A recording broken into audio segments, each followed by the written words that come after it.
Hello friends, welcome to I exam B. मैं हूं Arunima, ex manager SIDBI. और जैसा कि आप सभी को मालूम है, SEBI grade A IT officer का एग्जाम कल होने वाला है। फेज 1 साथ ही साथ फेज 2 का descriptive English. So what we are going to do in this session, we will see what all we must do in these hours and what we should avoid so that we should be able to perform to the best of our ability. So takeaways of this session, क्या हमें करना है, dos and don'ts. अब जितने घंटे हमारे पास बचे हैं और फिर एग्जामिनेशन हॉल के अंदर भी वो जो 100 मिनट्स होगा आपके फेज 1 एग्जाम के लिए, वो भी बहुत इंपॉर्टेंट है। सो अभी से क्या करना है, क्या नहीं करना है, और एग्जामिनेशन हॉल में क्या करना है, क्या नहीं करना है, इस बात की चर्चा करेंगे और आपको एक क्लियर आइडिया हो जाएगा।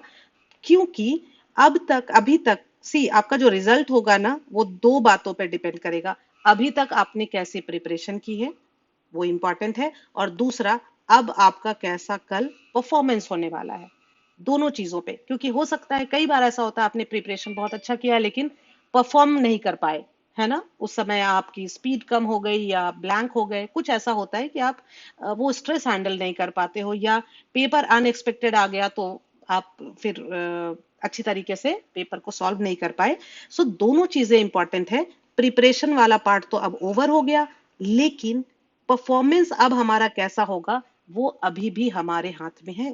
प्रिपरेशन आपने पहले जो किया पिछले 6 महीने में, 8 महीने में, 1 साल में, वो अब टाइम चला गया। अब उसके बारे में मत सोचो कि शायद मैं ऐसा पढ़ता, मैंने कुछ टाइम वेस्ट किया है, मुझे और तैयारी करनी चाहिए थी, ऐसा हो जाता, वैसा हो जाता। अभी टाइम नहीं है आपके पास पास्ट के बारे में सोचने की, है ना। जो वक्त चला गया अब तो उसको भगवान भी नहीं बदल सकते, लेकिन अभी से लेकर के कल एग्जामिनेशन हॉल में आप क्या करें जिससे कि आपका परफॉर्मेंस बहुत अच्छा हो। कई बार ऐसा होता है प्रिपरेशन बहुत अच्छी नहीं थी लेकिन परफॉर्मेंस बहुत अच्छा हो गया, है ना। Because these kinds of competitive exams, these are not only about your knowledge, how much you know, but these are also about how you make your strategies, how you handle difficult situation, challenging situation. So at least अब जो हमारा performance वाला part है वो अभी भी हमारे हाथ में है। तो अभी से हमें क्या करना और क्या करना नहीं चाहिए,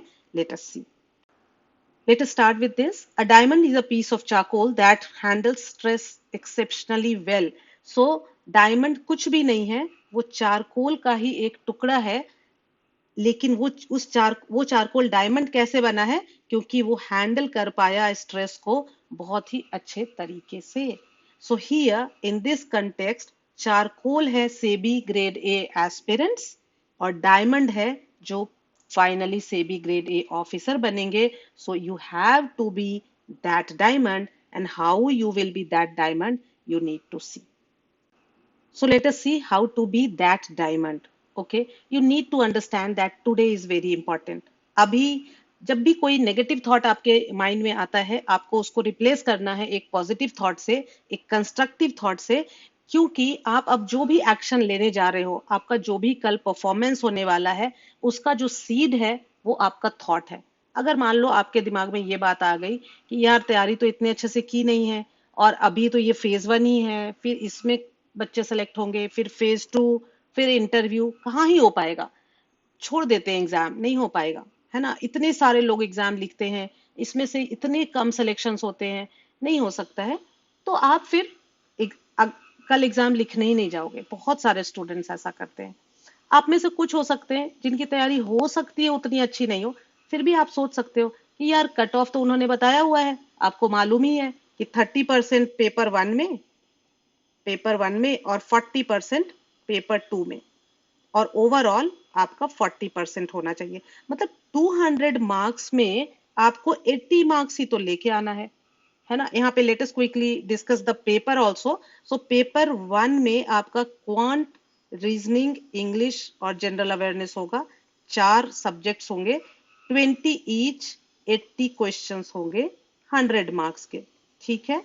और इसके लिए आपको दिए जाएंगे 60 मिनट्स।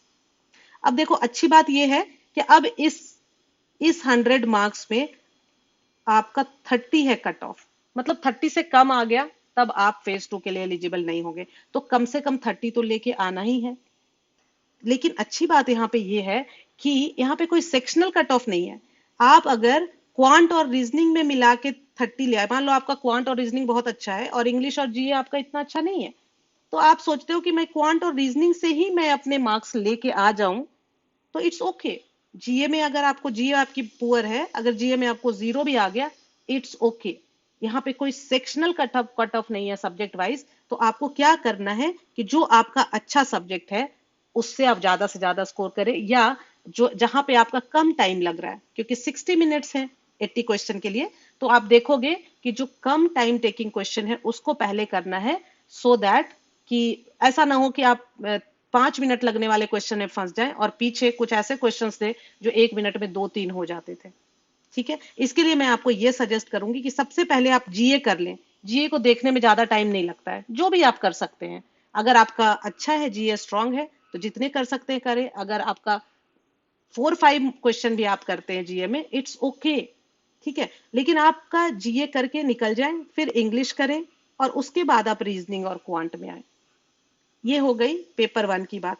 पेपर 2 में आपके पास 40 मिनट्स का टाइम होगा और 50 क्वेश्चंस होंगे। अगेन ये भी आपका एमसीक्यूज ही होगा। यहाँ पे मैं कहूंगी पेपर 2 में न्यूमेरिकल्स आप सबसे लास्ट में करें, क्योंकि न्यूमेरिकल्स थोड़ा टाइम टेकिंग होता है। ऐसा ना हो कि शुरू में आप न्यूमेरिकल्स करने लग जाएं और फिर आपके जो वन लाइनर क्वेश्चंस हो वो छूट जाए। ठीक है, ये हो गया एग्जाम में किस तरह से आपको पेपर को अटेम्प्ट करना है। पेपर 1 में क्वांट, रीजनिंग, इंग्लिश, जीए में, इंग्लिश में फिर फर्दर मैं कहूंगी कि आरसी को पहले अटेम्प्ट ना करें, पहले आप एरर डिटेक्शन, फिलर्स, इस तरह के क्वेश्चंस देख लें।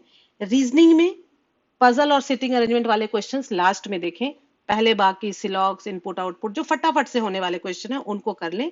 इसी तरह से क्वांट में आपको मैं ये कहूंगी कि पहले आप सीरीज के क्वेश्चन देखो, क्वाड्रेटिक इक्वेशन, सिंप्लीफिकेशन, इस तरह वाले क्वेश्चन आप पहले करें और सबसे लास्ट में आप अरिथमेटिक वाले क्वेश्चन करें, क्योंकि वो पूरा क्वेश्चन पढ़ के फिर एक एक क्वेश्चन में एक ही होता है, इसलिए ग्रुप वाले क्वेश्चंस आप पहले करें। और इस तरह की अगर आप स्ट्रैटेजी रखोगे तो देखो प्रिपरेशन तो सेम ही है, लेकिन दो बच्चे की सेम प्रिपरेशन है, लेकिन एक दूसरे तरीके से पेपर को अटेम्प्ट करता है और एक दूसरे तरीके से, बहुत फर्क पड़ जाएगा उसके परफॉर्मेंस में। तो इन बातों का आप ध्यान रखना कल। और यस, आई वाज सेइंग कि जो थॉट है ना, आप क्या अभी इस पल सोचते हो वही डिसाइड करेगा कि आप क्या एक्शन लेने वाले हो। तो आप ऐसा कुछ भी ना सोचें जो कि आपके लिए फेटल हो, आपके लिए हार्मफुल हो। जब भी इस तरह का कोई कुछ आए थॉट, आप उसको फटाफट से रिप्लेस कर लें एक काउंटर थॉट से। And believe me, at this moment आपका कोई भी फियर वैलिड नहीं है और आप बेकार में अब इन बातों को सोच करके अपना वक्त जाया कर रहे हैं, जो कि बिल्कुल भी वाइज नहीं होगा, मैं कहूंगी। ठीक है, सो अभी मैं थॉट्स रिप्लेस करने की बात कर रही थी। जैसे आपके माइंड में आए कि I have wasted a lot of time, फटाफट से सोचे I have still 24 hours in hand, है ना। अभी भी जैसा कि हमने देखा कि प्रिपरेशन वाला टाइम ओवर हो गया, लेकिन परफॉर्मेंस अभी भी आपके हाथ में है। What if I am not able to clear, अब आपके मन में आता है कि क्लियर नहीं हो पाएगा, तो I will think about it after the exam. अभी तो पहले ही इतना कम टाइम है, तो अभी तो हमें सिर्फ एग्जाम में मेरा परफॉर्मेंस कैसे अच्छा हो, सिर्फ और सिर्फ वही सोचना है। उसके अलावा आपके दिमाग में कोई भी बात आती है, उसको बोल दे भाई एग्जाम के बाद, है ना। जब आप कोई इंपॉर्टेंट काम कर रहे होते हो, आपके घर कोई गेस्ट आता है, तो आप बोल देते हो, या आपका कोई फ्रेंड बोलता है कि यार मैं आ जाऊं तुम्हारे पास या कहीं चलते हैं, आप क्या बोलते हो, नहीं नहीं अभी मेरा ये इंपॉर्टेंट काम है, इसके बाद। तो अभी आपके सामने आपका ये एग्जाम है और उससे ज्यादा इंपॉर्टेंट आपके लिए कुछ भी नहीं है। सो आप कहो जो भी थॉट्स आते हैं कि एग्जाम के बाद सोचेंगे, एग्जाम के बाद आपके बारे में बात करेंगे, इसके बारे में बात करेंगे। अगर ये थॉट आता है I am not prepared, I will prepare for next year. So अभी ये आता है कि चलो अभी इस साल किया नहीं, नेक्स्ट ईयर के लिए कर लेंगे प्रिपेयर, है ना। जब भी ये थॉट आता है, even for next year, why not begin now, even for next year, ये जो आप एग्जाम देने जा रहे हो वो नेक्स्ट ईयर की प्रिपरेशन का हिस्सा है। क्योंकि आप कल एग्जाम लिखने जा रहे हो, तो अभी जो एफर्ट लगाओगे, आप जिस स्ट्रेस से गुजरोगे, उसको आप हैंडल करोगे, उसमें आप बहुत कुछ सीखोगे। वो जो एक्सपीरियंस होगा एग्जाम में जाके बैठने का, अगर आपका नहीं भी क्लियर हुआ एग्जाम, फिर भी नेक्स्ट ईयर के लिए that is going to help you a lot. So ये काम भूल के भी नहीं करना, क्योंकि मैंने देखा है कि कि काफी सारे स्टूडेंट्स ऐसा करते हैं कि लास्ट मोमेंट में वो ये सोच लेते हैं कि नहीं लिखना exam. Please don't do that, because आपके बहुत फेयर चांसेस होते हैं कि आप क्लियर कर लो फेज 1, और फिर फेज 2 के लिए जो टाइम है उसमें आप ये गलती ना करें कि सही से प्रिपरेशन ना करें। ठीक है, अब क्या करना है? आपको अपने थॉट्स को ऑर्गेनाइज करना है। वो ऑर्गेनाइज कैसे होगा? जैसे आपके आलतू फालतू इतने सारे वाले थॉट्स को आप टाटा बाय बाय करोगे, अब जो थॉट्स हैं वो कम होंगे, जो कि आपको ऑर्गेनाइज करने आसान होंगे। Go through your revision notes. आपने जरूर प्रिपरेशन के समय कुछ ना कुछ अपने रिवीजन नोट्स बनाए होंगे। जब भी हम आपको बताते हैं किस तरह से तैयारी करो, हम आपको हमेशा बोलते हैं जब आपके पास टाइम होता है और आप एग्जाम की प्रिपरेशन करते हो कि आपको जरूर अपने रिवीजन नोट्स बनाने हैं, जो कि आपका जब एग्जाम कल है या एक हफ्ता है तो एक नजर आप देख लो। इसके अलावा माइंड में अब आप बहुत ज्यादा अपने आप को स्ट्रेस ना करो। अब आप कोई नई चीज सीखने की कोशिश ना करो। ज्यादा से ज्यादा ये करो, कुछ सोच रहे हो माइंड में, अच्छा सपोज आपको क्वांट में एरिया वॉल्यूम के बारे में सोच रहे हो, माइंड में ही देखते हो, अच्छा स्क्वायर को ये होता है, एक डायग्राम सा बनाते जाइए और उस हिसाब से फॉर्मूलाज, क्योंकि एरिया वॉल्यूम में कुछ भी नहीं है फॉर्मूला के अलावा। अगर आपको फॉर्मूला याद है आप एग्जाम में सॉल्व कर लोगे, कोई नहीं याद आ रहा है तो पलट के देख लो। इसी तरह से हर सब्जेक्ट में सिर्फ आप अपने माइंड में बहुत ही कूलली कामली अब रिवाइज करते रहें, और जहां पे भी लगता है आपको कुछ कोई नोट्स कुछ रेफर करने की जरूरत है आप कर लें।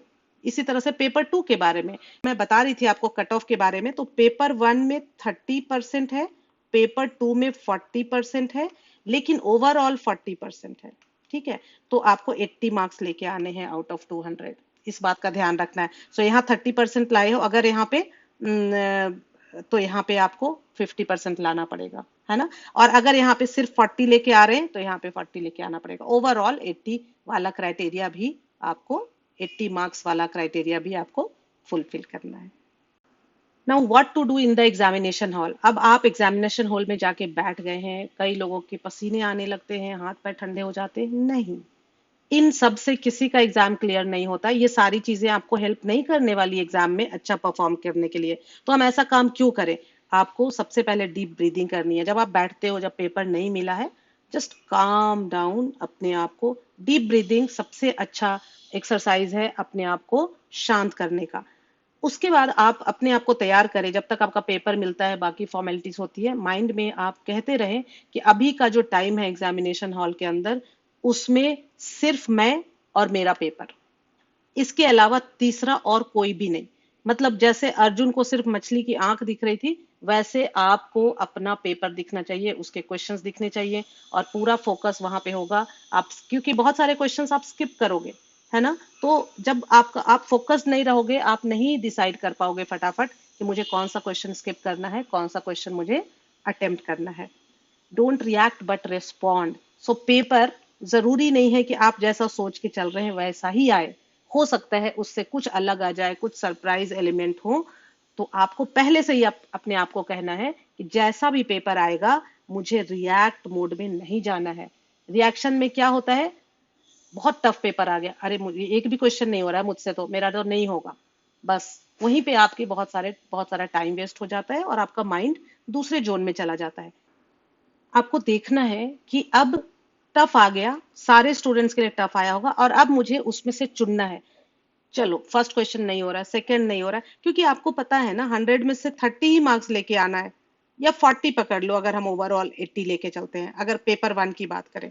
तो अगर पैनिक मोड में आप नहीं जाएंगे तो आपको कम से कम 30 क्वेश्चन तो ऐसे मिल ही जाएंगे। 30 नंबर लेके आना है, 30 क्वेश्चन भी नहीं, क्योंकि 80 क्वेश्चन के 100 मार्क्स हैं, तो 1.25 है। वहां पे बहुत जरूरी है कि आप गलत तुक्का ना मारें, क्योंकि आपकी नेगेटिव मार्किंग भी है। और जितना अनएक्सपेक्टेड पेपर होगा उतना आपको शांत होकर के उसको सॉल्व करने की आवश्यकता है। फिर तो पूरा का पूरा खेल इसी का हो जाएगा कि कौन कितने अच्छे तरीके से उस समय परफॉर्म कर पाता है।